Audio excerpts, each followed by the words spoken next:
Good afternoon. I'm Dr. Brian Shapiro, a scientific content specialist at ATCC. Thank you for joining us for the latest installment in the ATCC Excellence in Research webinar series entitled Lab Work in a Pandemic: How ATCC Navigates the New Normal, presented by our panel of ATCC experts.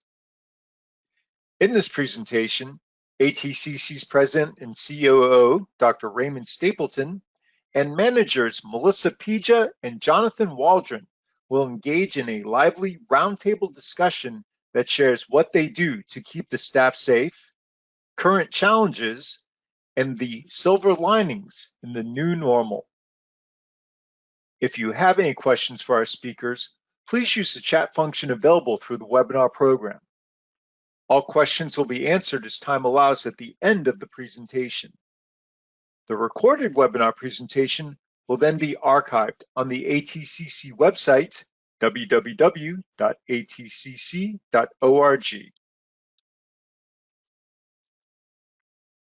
First, a quick word about ATCC. ATCC is a private, nonprofit organization founded in 1925. We're headquartered in Manassas, Virginia, but also have an R&D facility in Gaithersburg, Maryland. ATCC is a leading partner with the scientific community, providing a diverse range of industry-standard products and services. Importantly, we also provide a rich source of education for life science researchers. It's in this regard that we present today's roundtable discussion about working in a laboratory in a pandemic setting.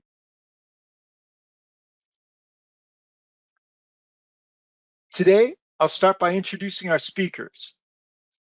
We'll move into our discussion about doing life science research in the new normal. And then our panelists will take questions from the attendees. So with that, I'd like to welcome our panel. Our speakers today include ATCC President and COO, Dr. Raymond Stapleton. Dr. Stapleton leads ATCC's corporate, business, and customer care operations, where he oversees the standardization, manufacture, and distribution of new tools and reagents to researchers around the globe. With more than 20 years' experience, Dr. Stapleton has led technical, quality, and manufacturing operations at commercial and clinical stage biopharmaceutical companies. He earned a BS in biology from Mary Washington College and received his PhD in microbial ecology from the University of Tennessee. We also have with us Melissa Pija.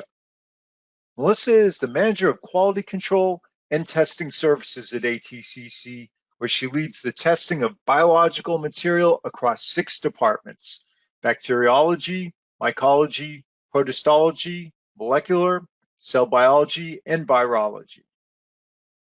Melissa brings more than 15 years' experience as a business and scientific leader in the biotech and healthcare industries. Melissa holds dual degrees in biology and marketing from DeSales University. Last but not least, we have Jonathan Waldron. Jonathan is the Environmental Health and Safety Program Manager at ATCC. He is responsible for day-to-day operations for the 500+ staff at 4 ATCC facilities located in Virginia and Maryland. Jonathan's passion for safety makes him an advocate for all he works with, ensuring they're properly informed and equipped to best complete their job. Jonathan holds a degree in Natural Resource Management and Environmental Policy and is a board-certified safety professional. Okay, speakers, please switch on your video feeds. I'd like to open up the discussion around ATCC's response to the pandemic. From pre-pandemic to now, what changes have you experienced at ATCC? So let's start with Ray to get his viewpoint from an organizational level. Globally, we are perhaps in one of the most unique times in modern history. Our technology allowed us to watch in disbelief as the virus spread quickly around the world. I realized we were not going to avoid impact and began to take action quickly, like canceling travel. Once the infections occurred in the U.S., we scrambled pretty quickly to adapt. We had to identify site essential workers, remote workers, what each group needed to be successful, and then quickly entered into crisis management mode that's really seemed to occur overnight, and we continue to this day. But for those that were deemed site essential workers and needed to continue working in the labs, we had to redefine what that meant. How would we keep social distancing? How could we clean the facility and their workspaces enough? How could we obtain enough masks or PPEs for them to work safely?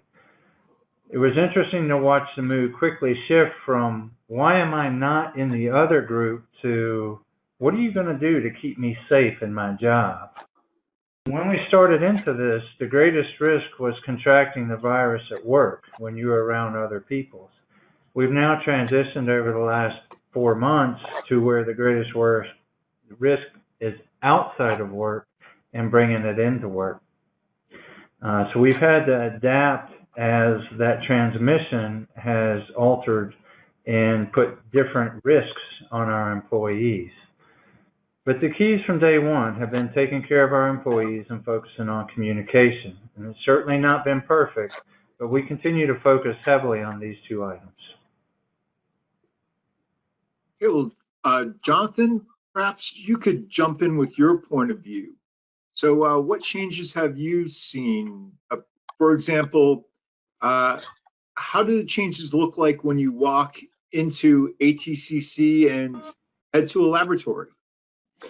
Yeah, so we wanted to make that very clear up front from the moment you walk through the front door. We have signs that, indicate a mask is required beyond this point. When you reach our security desk, we have a hand sanitation station to be able to perform some hand sanitation. We have a mask area where you put your mask on, and then we have a shielded area for our security guard where you get your temperature taken.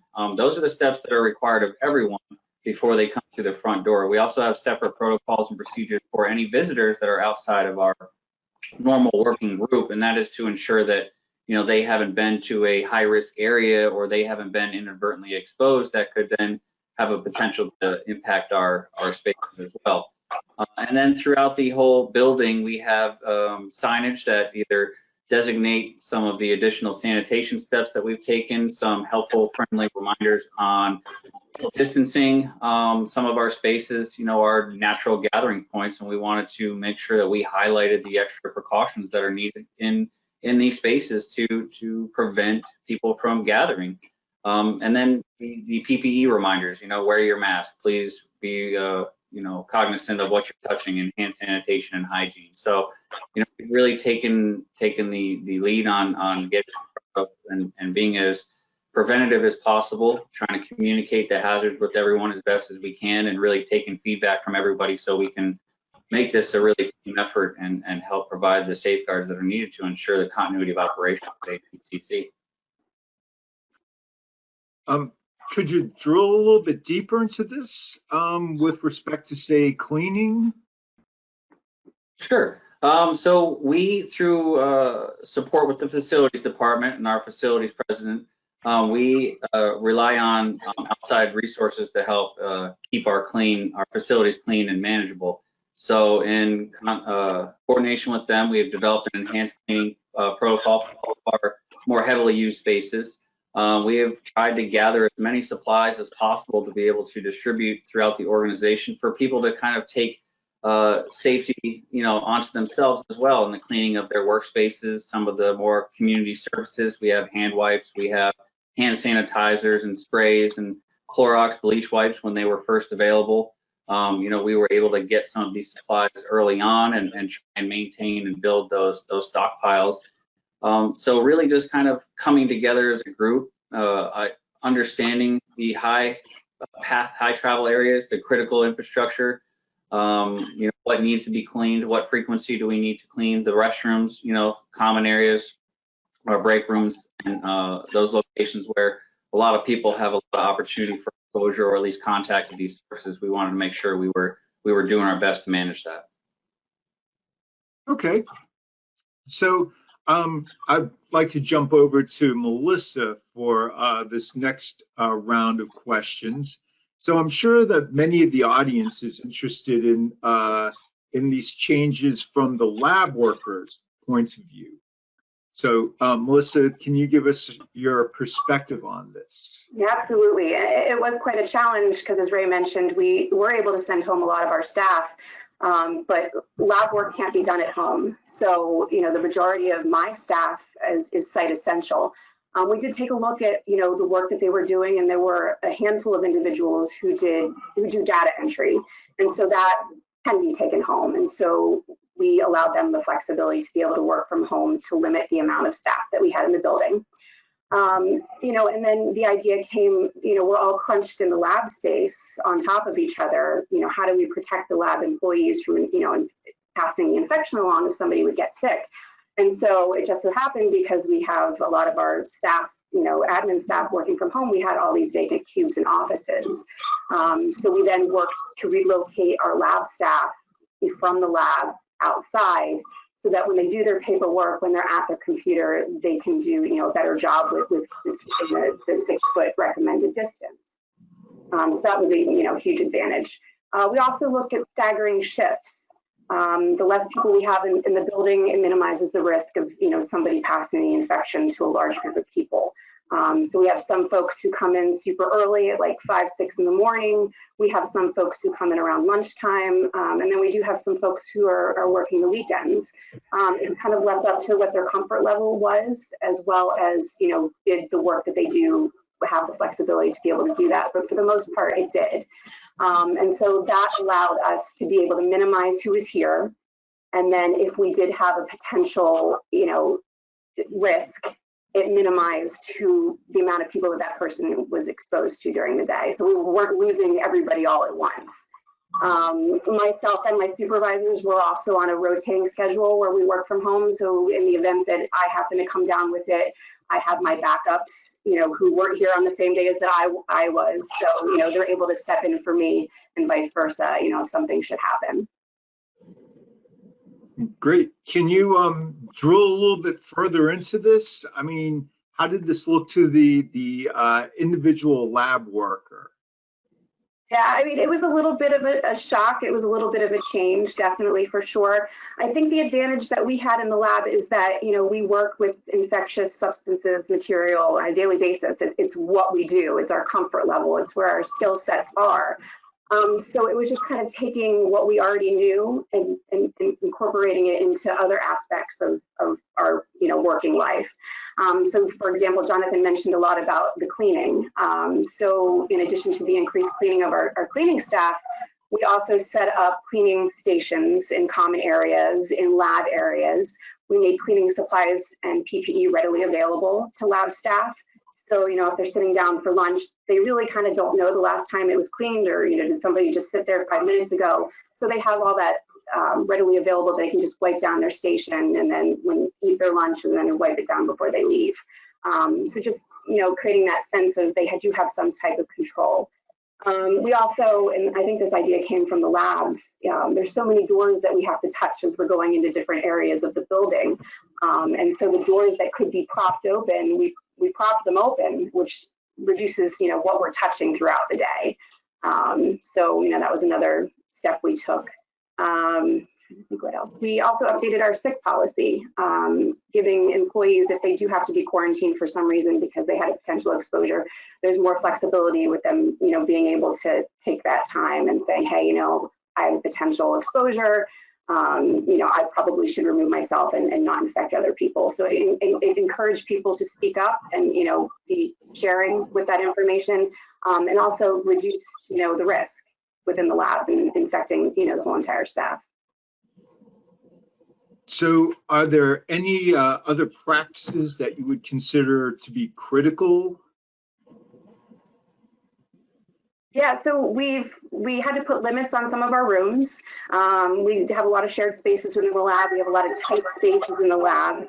And so we had to identify where are those spaces where we could potentially have a bunch of employees that we don't want. And we posted limits. We have sign-up sheets so people can say, okay, there's only 4 people, it's full at noon. I need to come back and do my work maybe at, 2. So yeah, definitely we've had to kind of take a look at our lab flow and our processes and how many people need to be sharing equipment or sharing rooms, and kind of revamp that a little bit to work around our work schedules.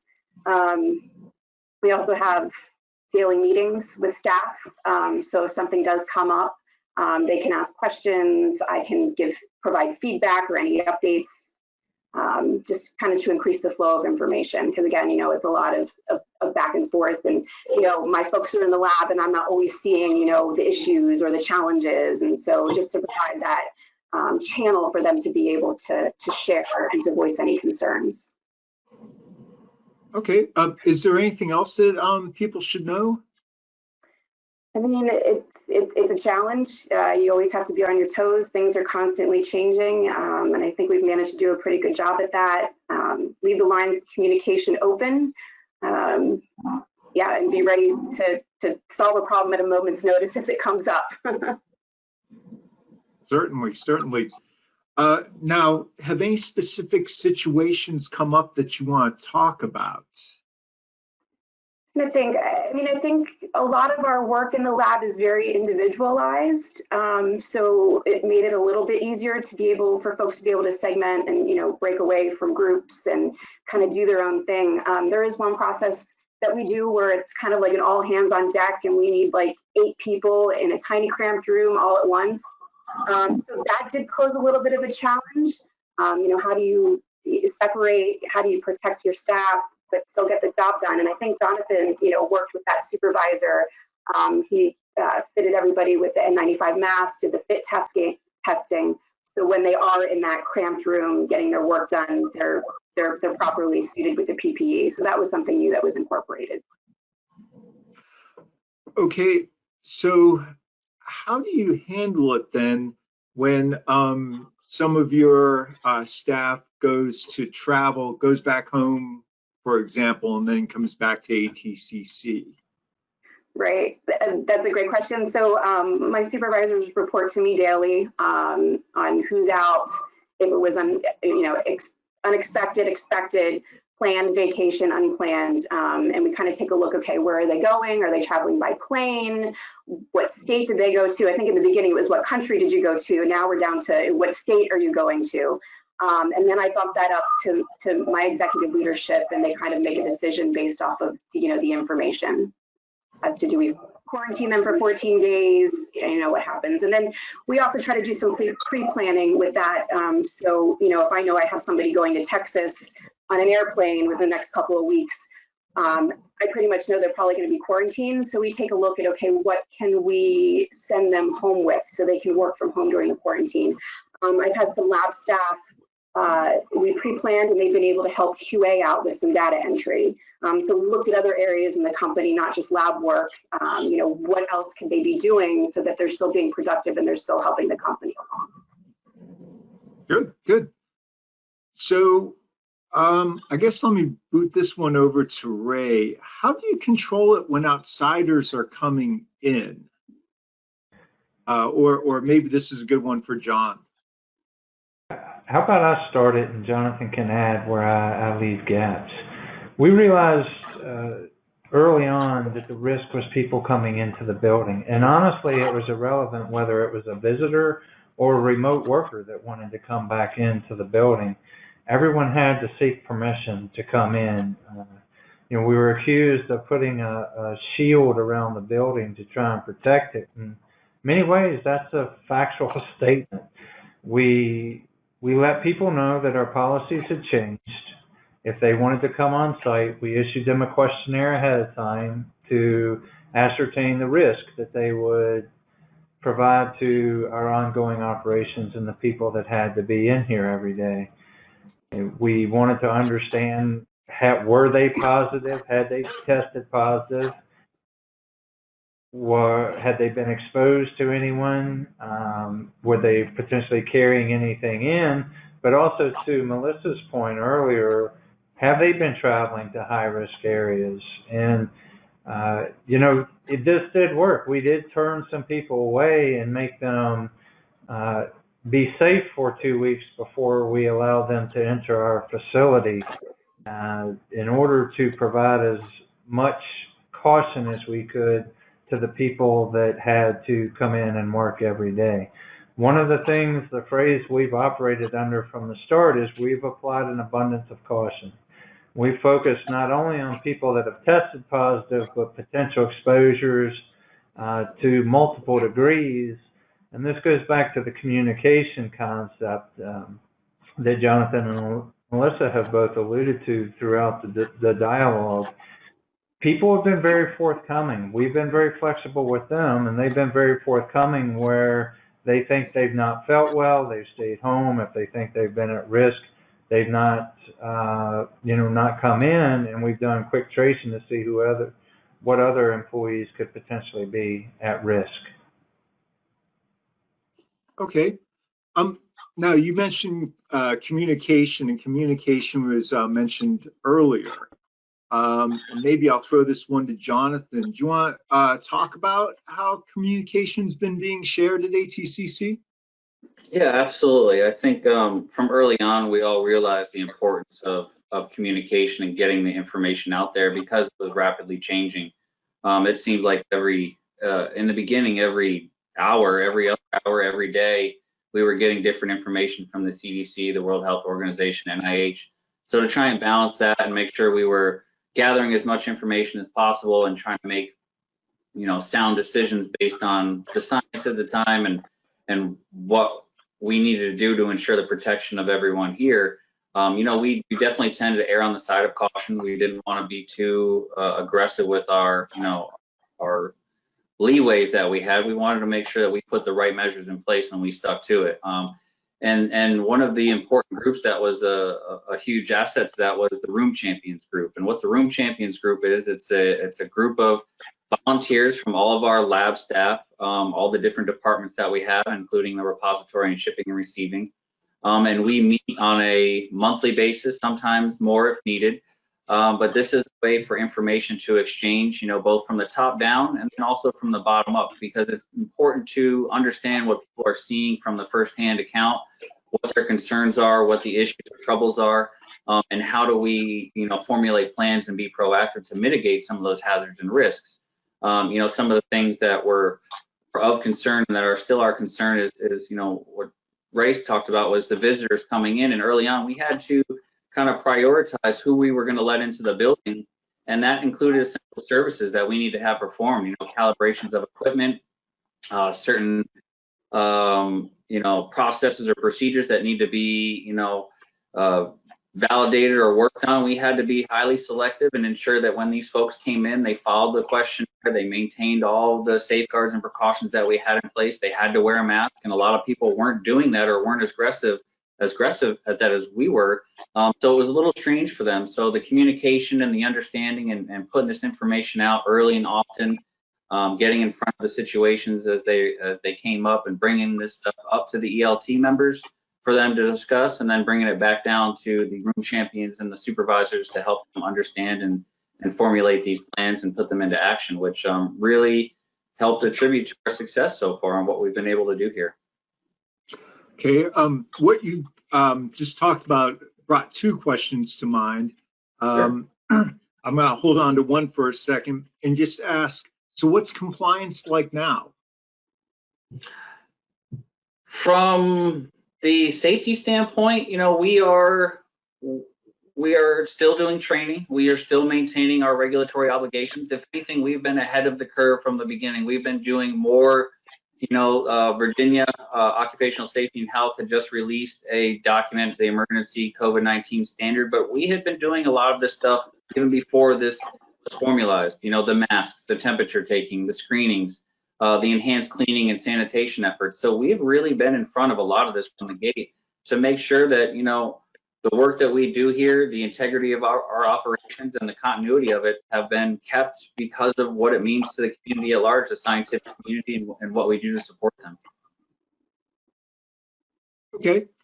So the other question that I had from what you just said, I'm going to bounce over to Melissa, and this is, do you want to talk about what's come out of having the Room Champions bottom-up flow of information? Absolutely. So we've had the Room Champions been established for years. I think when COVID hit, it just took a different format where instead of talking about lab challenges and success and calibrations, and we now turn to talk to more about COVID and the processes that we've been putting in place, and giving an open forum for folks to ask questions. So it evolved during this time into something slightly different, but we still have our normal day-to-day discussions about safety, about equipment, about how to handle certain materials and things like that. But it's a nice open way for folks to feel comfortable asking questions. And Jonathan and I try to answer what we can, and then anything that we can't, then we bump it up. But it definitely has helped facilitate the flow of information, as Jonathan said, from the bottom up and from the top down. John, do you have anything to add about the topic of Room Champions?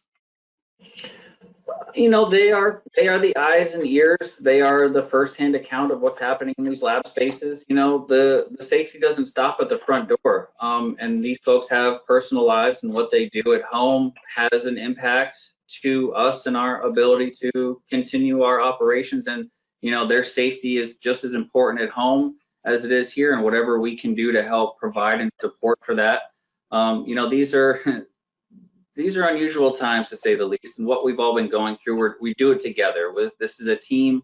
We make sure that we're looking out for everybody. We take the good and the bad, and we try and work our way through it, and do so with open communication and honesty. And a lot has been said to the testament of Dr. Stapleton and what he's done, and helped to create that new culture, that safety culture, and the culture at large is what we're doing here. And the appreciation for the day-to-day things that we're all going through, and making sure that we lend an ear, and we're working together to find our way through it all. So, John, what have these changes felt like for you? A lot of it was you didn't have a whole lot of time to it was very rapid, a lot all at once.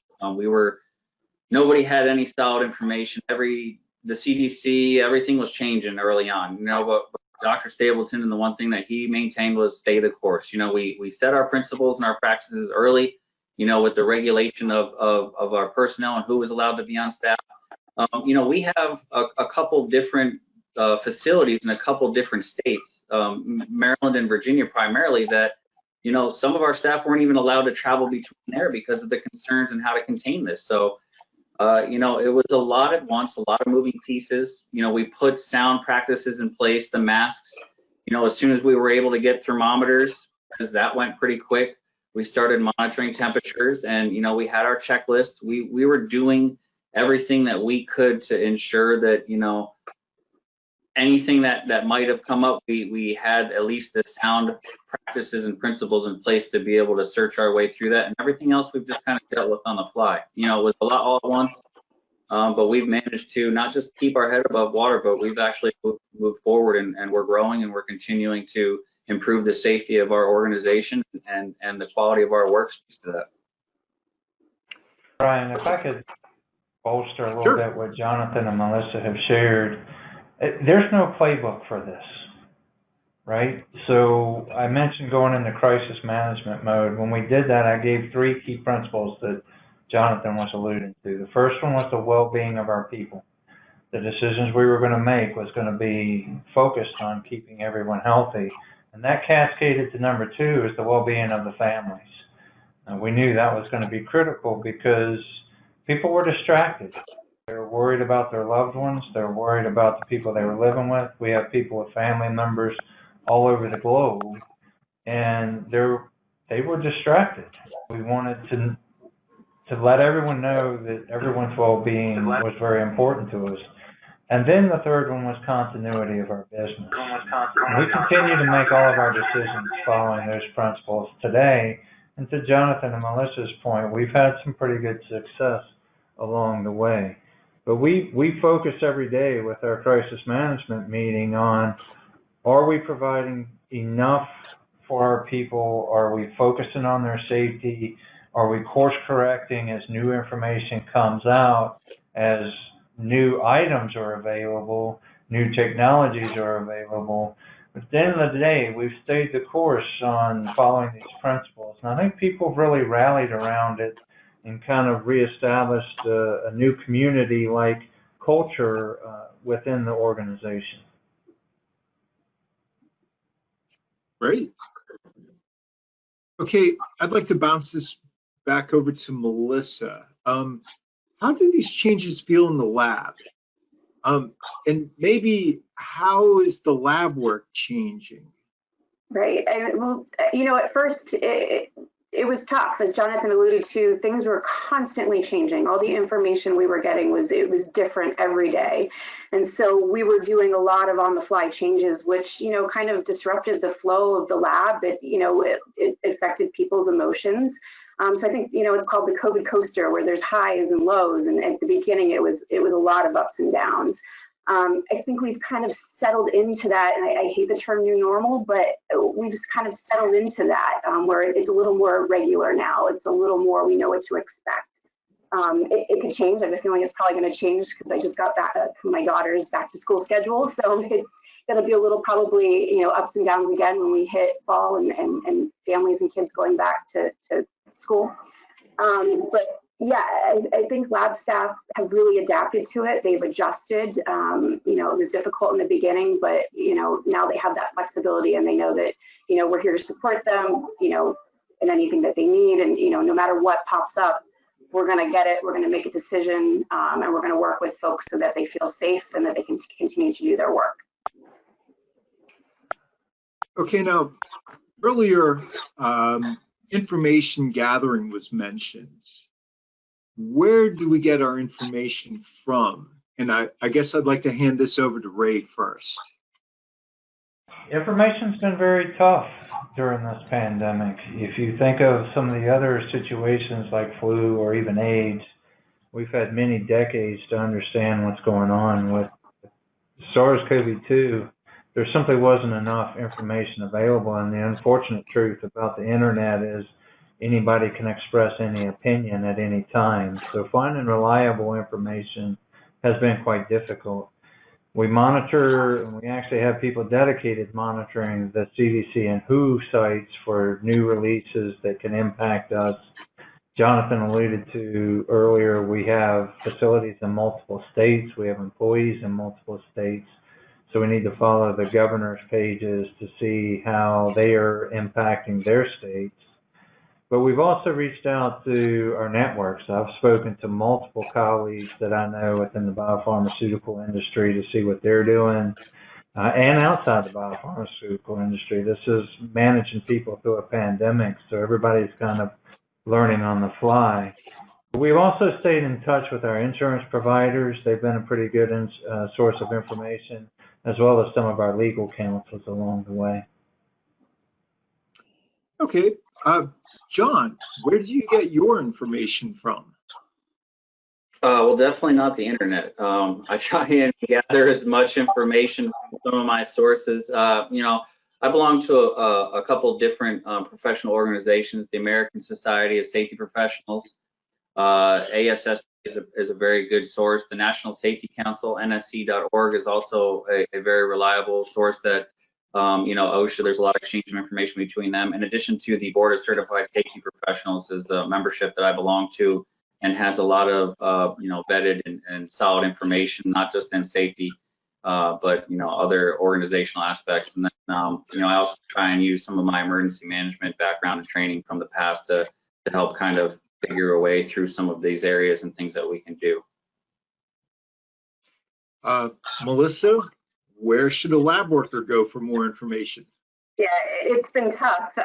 So I used to work at Columbia Medical Center, and my former boss came out of retirement to help them validate their test for COVID. And so I really look to her for a lot of information, especially being in New York and being there in such a bad situation. She had a lot of great information to share. And she kind of inspired me to volunteer myself. And so, I volunteered a few times with the Virginia Department of Health. They had some great training videos when I first, looked at volunteering there that kind of gave you a brief overview of COVID, what was happening. It's funny though to look back at the videos now because some of the training I did in June and these had been filmed in March, April, and even that information was kind of out to date. So, I mean, it is a bit of a challenge. It's kind of getting stuff here, kind of piecing it together and getting a big picture of, what's really going on and then incorporating that into what you do daily. So, okay, I'd like to switch gears a little bit now and talk somewhat about the new processes. So let's start with Melissa.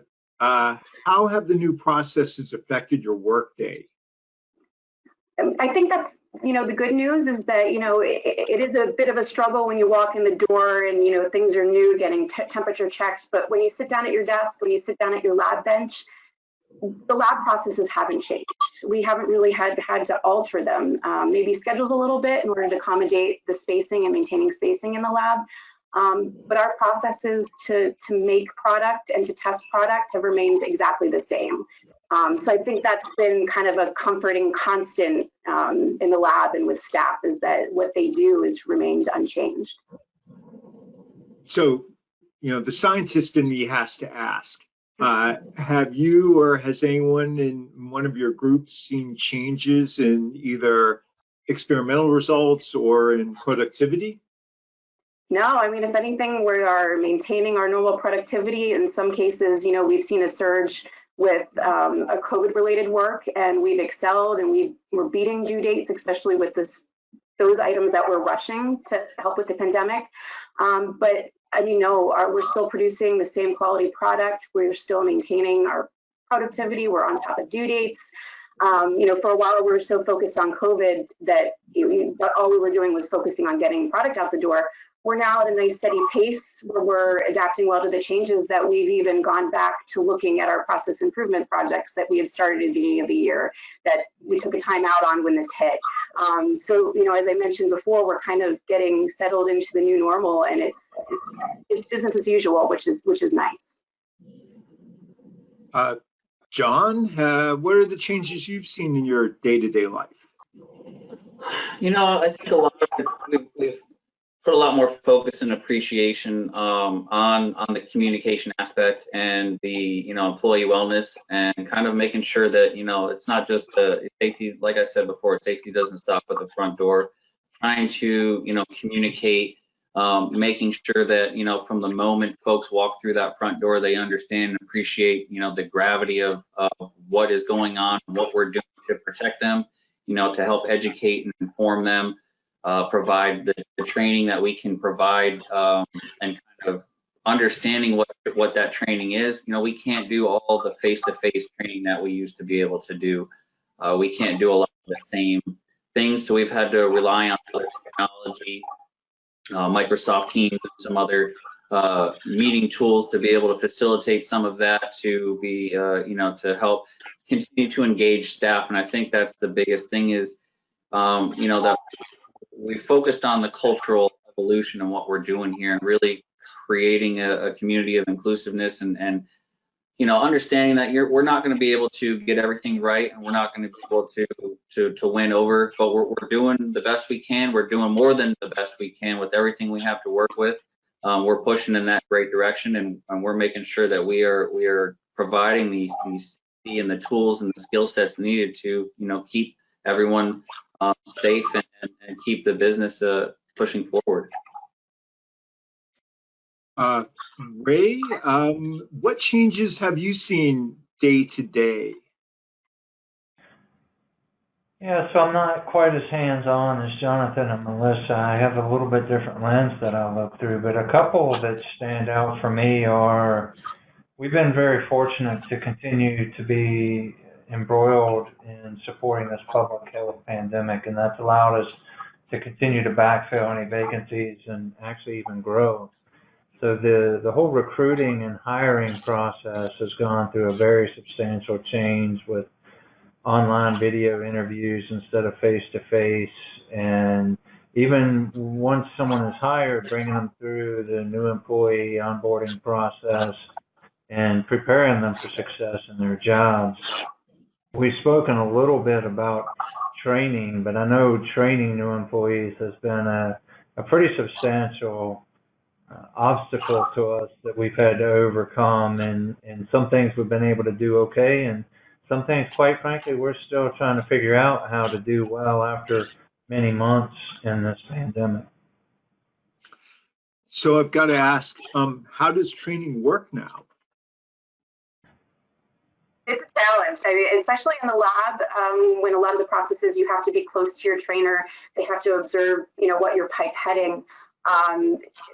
It's a challenge. I have some staff who just aren't comfortable being that close to somebody, even with a mask on. And so, they're just not training. I do have others in the lab who are a little more comfortable as long as everybody's masked, to, kind of get closer. It's being flexible, but it is a challenge. I feel like it's really difficult to connect with new employees. I've had 2 new staff hired since all of this started, and normally I'd take them out to lunch. We'd have face-to-face meetings, and now we're just doing video chat through Skype, which just it's not the same. It does decrease that personal experience that you have with staff, and it makes it difficult to create those relationships that you're looking to build. Yeah, very carefully, very carefully. So how do we train them on a new protocol or method?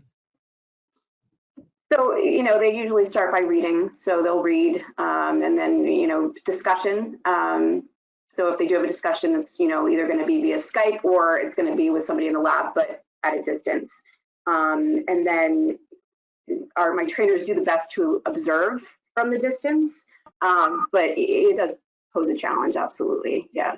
So there is one, there's one process that we do that we kind of put a halt on training, because it really does involve, the closeness and being able to observe what they're doing.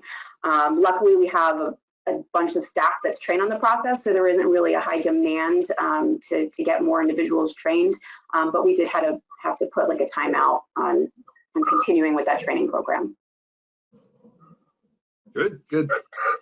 So what challenges have we faced? And I think I'm going to boot this over to John first. And maybe we can talk about it in the realm of supplies. Yeah, I mean, I think early on it was trying to understand, what is required to ensure adequate protection. What PPE, is it masks? Is it no masks? Is it is it Clorox bleach, or is it, some other type of disinfectant? Does it live on cardboard? Early on we were trying to figure out the specifics of the virus and what could be done to kind of combat it. So once we figured out that, the next was to hunt for supplies, literally hunt for them. Ray had assembled a group of admin folks to help assist, and every day they would be out there looking. We tried to get our hands on as much as we could whenever we could find it, to be able to have adequate stockpiles. That was one of the biggest, challenges, was to get these supplies and to keep them consistently in. And, we distributed them through our rooms champions. We put them in the common areas. We had them located everywhere. There was, more hand sanitizer and Clorox wipes than anyone ever thought possible. But now that's what we like to see and like to have, because it gives us that peace of mind to know that I can grab this wipe and clean that surface down, or wash my hands real quick after I might have touched the door handle, and they're readily available.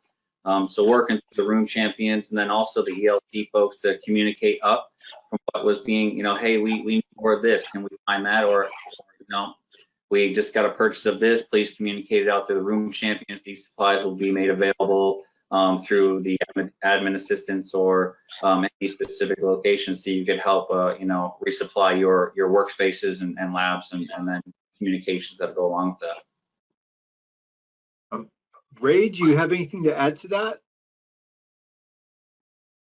I think we were all caught unaware up front. And one of the things that quickly everyone understood was the healthcare workers needed a lot of the items that we were looking for as well.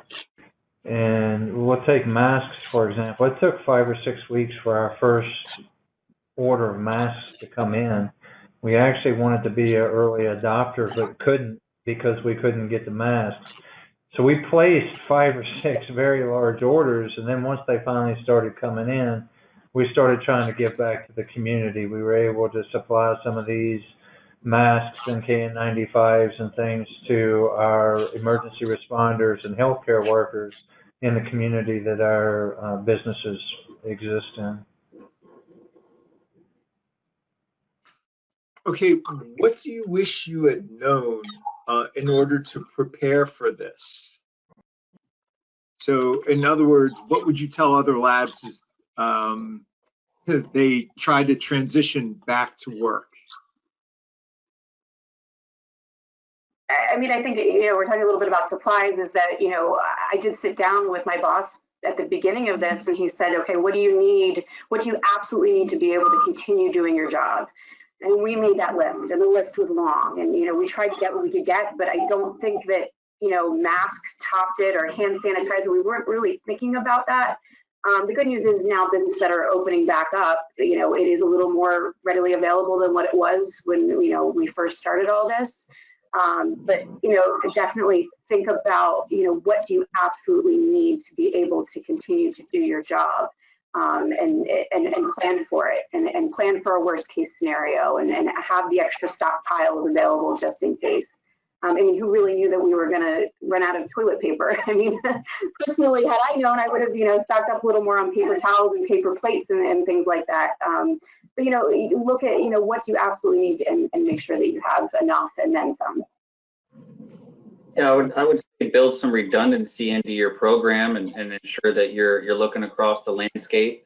Kind of work on a risk assessment, look at some of your weak points and what you can do to strengthen those up, and look at where you're excelling in, and continue to build upon that.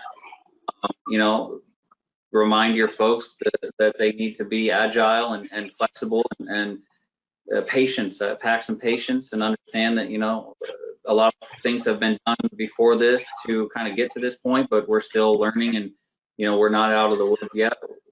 So understand, what your plan your work and work your plan. Hopefully everybody can get on board, and make sure that they still have a singular focus on and work towards. I think at ATCC we were fortunate to have the framework of a business continuity plan to address some of the redundancy that Jonathan was talking about. We have modified that and continue to bolster it weekly throughout the last 4 months. The one thing you can't do is take anything for granted. When we were shipping to investigators globally, we had to make sure that somebody was actually there to receive the material, that they could get it from point A to point B, and they were able to actually receive and work with what we were shipping with them.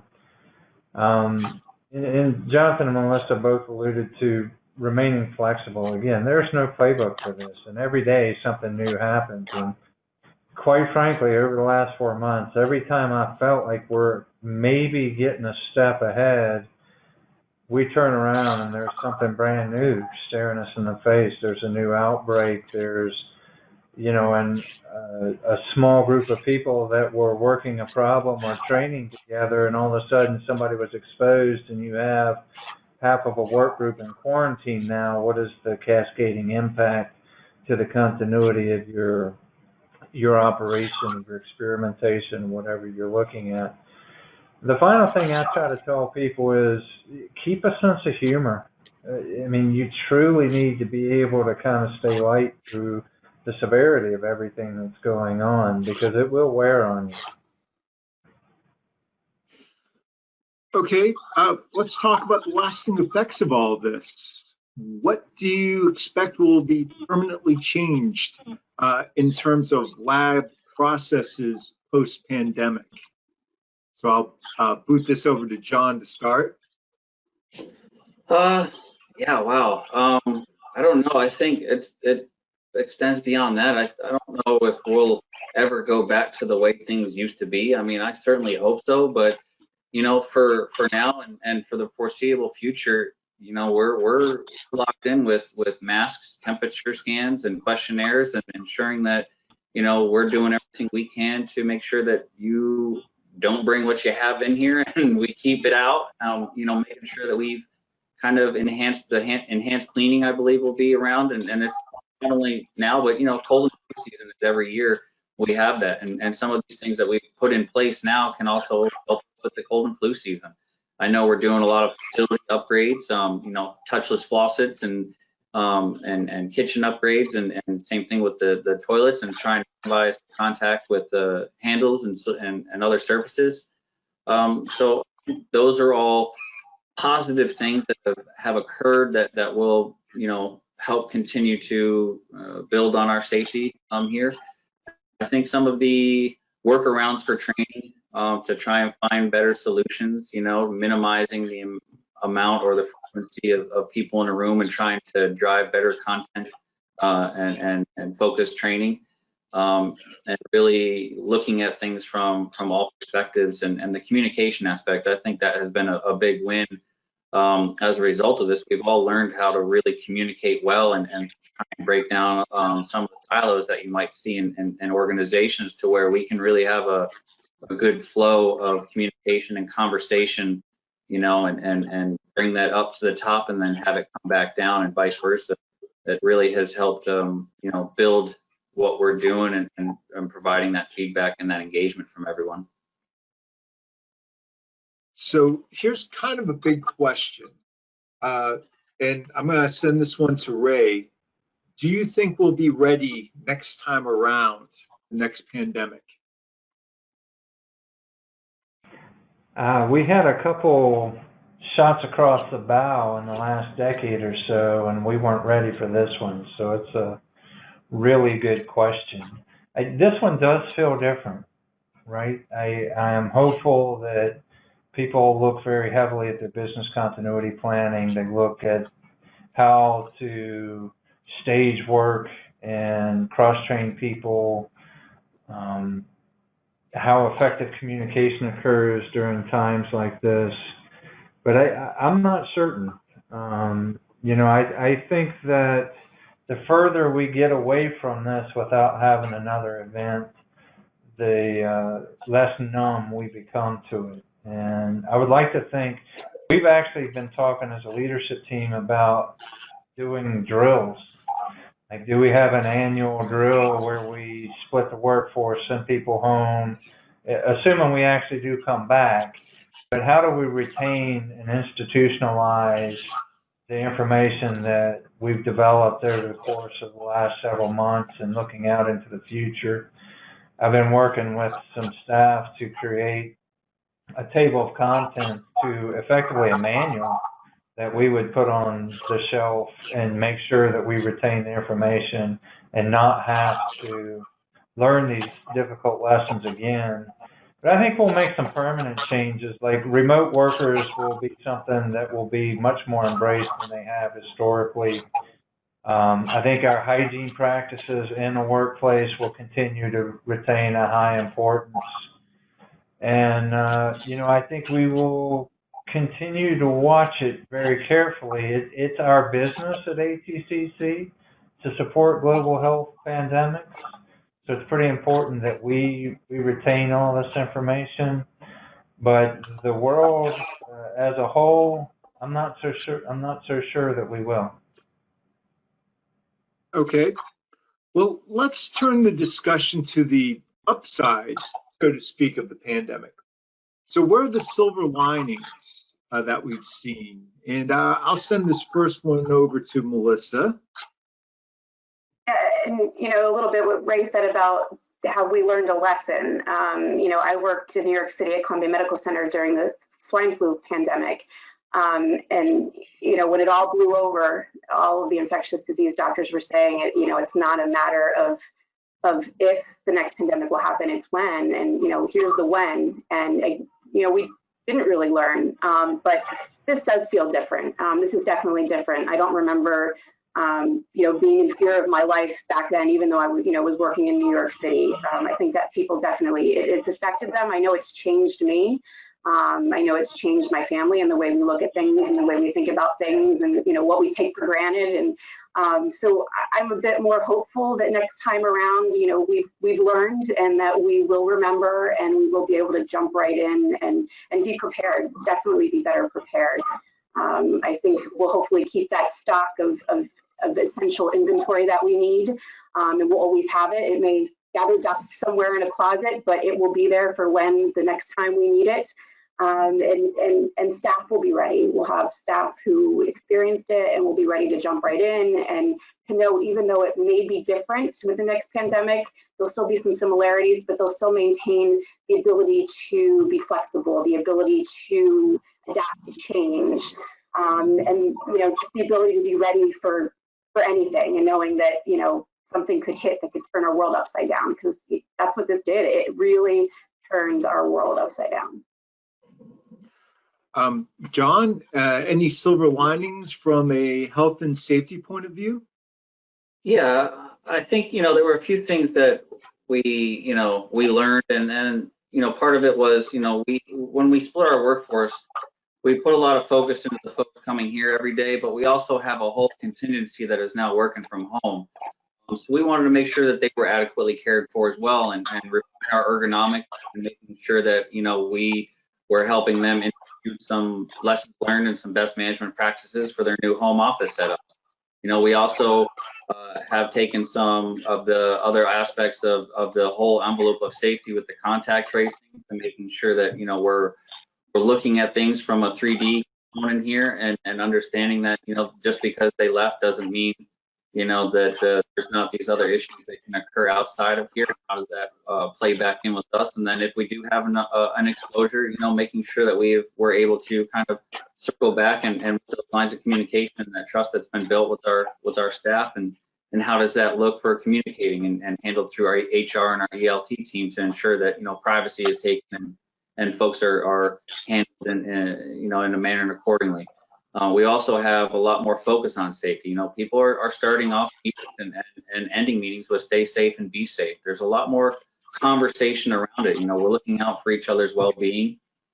The topics that we discuss, I try and send out safety messages. We work through our room champions groups, and it's not just all about work. It's things that you can do to take home, tips and things for cleaning. You're making sure you're staying safe at home. Ray mentioned we had a whole abundance of extra masks, right? We ordered a lot of these N95 and KN95 masks. N95s weren't as readily available. We did have an adequate supply of the KN95s, and over this past 4th of July holiday, we were concerned, about the outside exposures. So we provided staff with a lot of extra masks to be able to take home and to wear for that extra level of precaution and some, added safety when out in the community, because we know that that is a bigger risk. So I really feel like we've educated ourselves. We've learned a lot from our experiences. People are building safety into what we do on a daily basis, and it's really helping our culture and what we're doing moving forward. Ray, would you like to add anything to that? I think to add to what Jonathan and Melissa have already put on the table, I would say I like a lot of the aspects of how our culture has transformed. We've been under crisis mode for 4 months, but you walk around the building and you would never know it. You learn to see a smile through the eyes as opposed to on the lips, because people are wearing masks. But people are engaged. They're happy. They're doing their jobs. They're appreciative, and they're engaged with providing ways for us to get better. So I'm very hopeful that we've made some longer term changes to the culture of our workplace, and continue to rally around. We're all in this together, and we're looking out for each other, and it kind of makes it an overall more enjoyable place to work, to do your jobs. Okay, well, thank you, Ray, Melissa, and Jonathan. Today, we talked about how the pandemic has affected ATCC's personnel and operations. We drilled into some of the challenges that we faced, how we overcame those challenges to keep our people safe without loss of productivity. And we're also able to bring up some of the positives that came out of all of this. So now it's your turn to ask the panelists your questions. In just a few moments, we'll begin our Q&A session. Please use the chat function available through the webinar program to submit your questions. As I mentioned earlier, the recorded webinar presentation will be available on demand on the ATCC website at www.atcc.org. So we'll wait just a moment as the questions come in.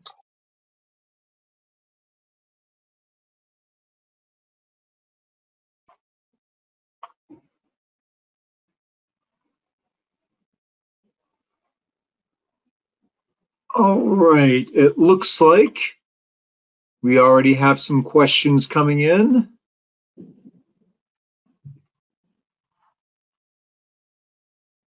So let's go ahead and start with our first. Is everyone on? Oh, Melissa, you're having a hard time with your audio there? Yeah, can you hear me, Brian? I sure can. Okay. John? Good. Yep. Great. I guess while Melissa is working out her audio issue, maybe I could tee up our first question real quick, and I'll shoot you an email, Melissa. So, what conditions would mandate routine on-site testing? That's a great question. To test or not to test is a key item in workplace management right now. When we started into this, you actually had to have a physician's note to be tested. So we focus much more heavily on daily health checks and prevention, effective communication on potential exposures and quarantines for maintaining the health of the workforce. We do actually have a plan, though, in case it is needed and we get into some sort of, let's say, workplace or outbreak in the workforce. We have a way to go out and send mass employee tests. But I think the big one would be some sort of workplace communicated or transmitted outbreak. Okay. The next question is kind of broad. How have you managed through the COVID fatigue? Or as Melissa put it earlier, the COVID coaster? Yeah, well, I mean, I think we've tried to, still recognize the employees and what they're doing out there. Being mindful each day, putting messages in front of the staff, reaching down and having them reach back up. We have our employee EAP that provides some resources for staff. We've also had a socially distanced ice cream social, which was really good. We brought an ice cream truck out here with individually packaged treats, and everybody kind of was able to go out, and we had a record heat stretch here, so everybody was able to go out and have a little ice cream treat and enjoy some time kind of safely distanced from each other, but be able to kind of feel some sort of sense of connection at a distance, and kind of provide those morale boosters that are good and helping people remain focused and remind them why they're doing this and what they're doing it for. It's been really good. Yeah, I mean, we're all going through this together, so we're all kind of experiencing different emotions, but similar emotions. I encourage my staff, if you're having a bad day and you need to get out, go for a walk. Or, if you're tired of wearing the mask, go into an office and take a little break when you can take the mask off. Same thing, get a breath of fresh air, go outside into the courtyard. We put up picnic tables and picnic benches so folks can go outside instead of being cooped up inside all day, go outside and have their lunch. And vacations too. I know a lot of people had some plans for the summer. Vacations were canceled, but we're stressing the importance of folks to still take their time off because you really need it. You need mental health breaks. You need time to just be able to go home and relax and do things that you love and spend time with, your family and friends. Okay.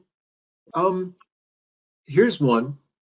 Did we send home all of our laboratory employees? All of our laboratory? No, they all stayed here. My staff has been here since, Ryan, when we went through the exercise to define site essential employees versus non-essential employees, the laboratory workers were all site essential employees.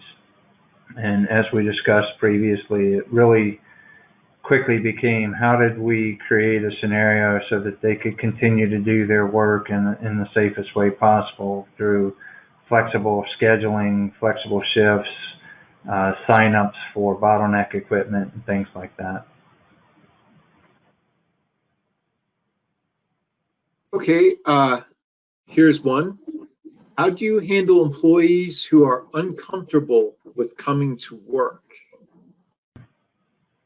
That's a great question. And we've had that, like I said, the COVID coaster. There's times where I'm confident, I come in, I'm like, bring on the day. And then there are times, depending on what you hear in the news, that you do get a little bit frightened, especially when it hits close to home. So we have had that happen, and it's listening to our employees' concerns. What are their concerns? Is there anything that we can do to help them feel more comfortable, whether it be, coming in at night when there's barely anybody here, or coming in on weekends where there aren't a lot of people here, putting them, isolating them into a space where there's nobody around in an office, and providing the necessary PPE. So just kind of listening to what each individual's concerns are and then seeing where we can address those concerns to make them be at that comfort level. Good. Let's see. What do you do if an employee tests positive? And I'm going to shoot that one over to Ray.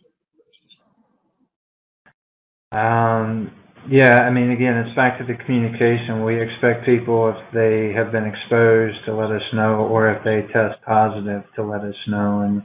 And we've been extraordinarily fortunate that we've only had to deal with this a couple of times. But the first one is to make sure the employee's taken care of. They're under physician's care. They have what they need to manage their health.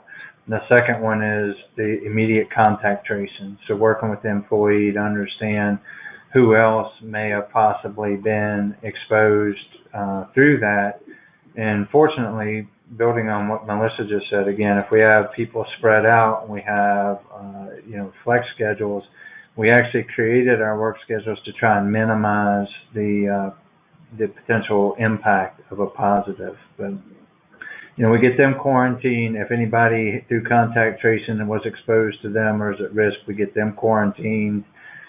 We have everyone fall under their physician's controls to make sure they're being monitored for their overall health. And our policy we've put in place is actually out multiple levels of exposure. So we looked for people that were exposed to people that had tested positive as well to try and quarantine and mitigate the risk to the greatest extent possible.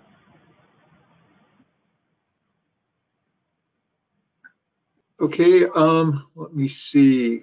I think we've got time for one more. And I think that we kind of answered one of these questions already, actually. Finally, how do you handle employees with children that have childcare issues? Yeah, it's not just child care, Brian, it's family care. You never know when people are dealing with parents or spouses or siblings or children that need need their attention, right? And early on, we knew this was going to be a risk. That's why we went after two critical components of our response. First one being the flexible work arrangements that Melissa alluded to. We continue to talk about this, and honestly, we've tried to do anything we can possibly do to help the employees deal with this. And the second one is we flexed our sick leave policy, right? We've known that people will have to manage their family, they'll have to manage themselves, and they're going to have to manage their jobs. So it's allowing people an abundance of caution. The remote workers have a little bit more flexibility, but this is still a pretty phenomenal impact to them when both partners are now remote working. They have young children that are vying for attention. They've worked to create their own new schedule on what will work.